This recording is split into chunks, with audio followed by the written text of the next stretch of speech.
आणि त्यांना स्टे मिळाला। त्याच्यामुळे आमची सतत मागणी होती की हा स्टे हटवला पाहिजे। मी स्वतः देवेंद्रजी आणि मी धर्माधिकारी यांना मी सुप्रीम कोर्टात केस दाखल केली। दुर्दैवाने वारंवार डेट पुढे चालल्या, कधी 15 नंबरवर कधी 16 नंबरवर ती केस येतच नव्हती।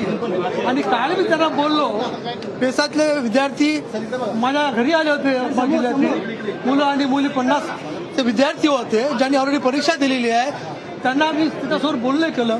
दुर्दैवानं डेट परत 13 ऑक्टोबरला लागली आणि मग इथं आचारसंहिता लागेल मग काही करता येणार नाही म्हणून आणि जेडीने सुद्धा ती आमची फडणवीस साहेबांच्या थ्रू जी मागणी केली होती, त्यांनी ते पत्र काढलं। पत्र माझ्यापाशी आहे, पत्र त्या गेलंही आहे।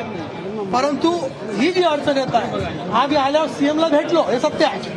मी नरवी झेळ आणि आधी आमदार सावरा आहेत ही भेटले।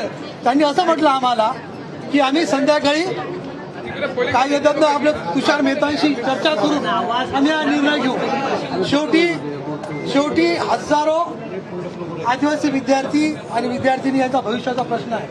परीक्षा झालेल्या, लेखी झालेल्या, फक्त नियुक्तीपत्र देणं बाकी आहे। आधी तुमच्या माध्यमातून मी त्यांना विनंती करतो सगळ्या माध्यमातून की खरोखर त्या आदिवासी विद्यार्थी आणि विद्यार्थ्यांचं भविष्य लक्षात घेऊन आपण तुरंत काहीतरी कारवाई करावी।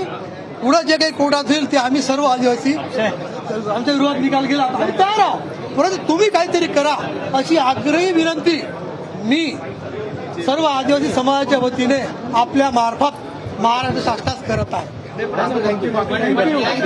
सामान्य प्रशासन विभागाच्या कार्यालयाबाहेर ठिय्या मांडलेला आहे। सामान्य प्रशासन विभागानं ऑलरेडी पत्र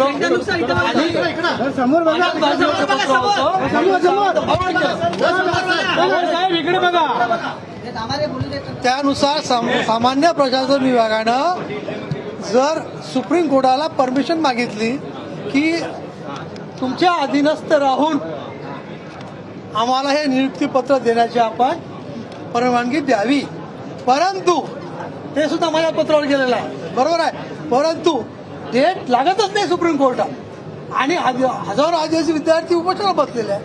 बट नॅचरल आहे, त्रास होणार, ते आमच्याकडे येतात। आम्ही मतदारसंघात माझे कार्यक्रम होते तो सोडून मी फक्त माझ्या आदिवासी समाजासाठी इथे आलो।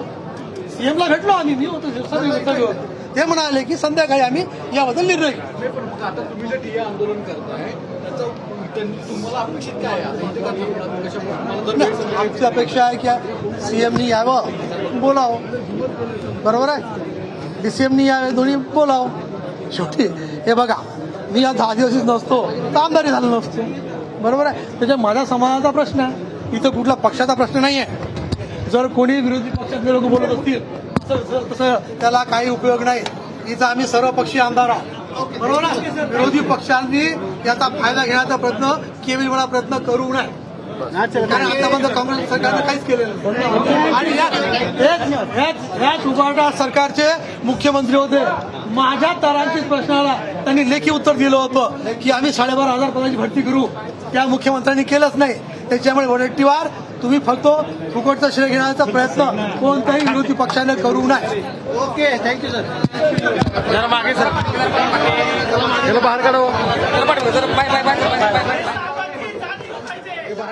गेल्या तासभरापासून आपण पाहतोय हे आमदार ठिय्या आंदोलन मंत्रालयाच्या परिसरामध्ये देत आहेत आणि आज तरी चर्चेसाठी त्यांना वेळ दिला जातो का हे पाहणं महत्त्वाचं असणार आहे। हजारो नव्हे लाखो आदिवासी विद्यार्थ्यांच्या भवितव्याचा हा प्रश्न आहे आणि त्यामुळे आम्ही हा लढा देणारच, या मागणीसाठी आता हे सर्व ठाम आहेत।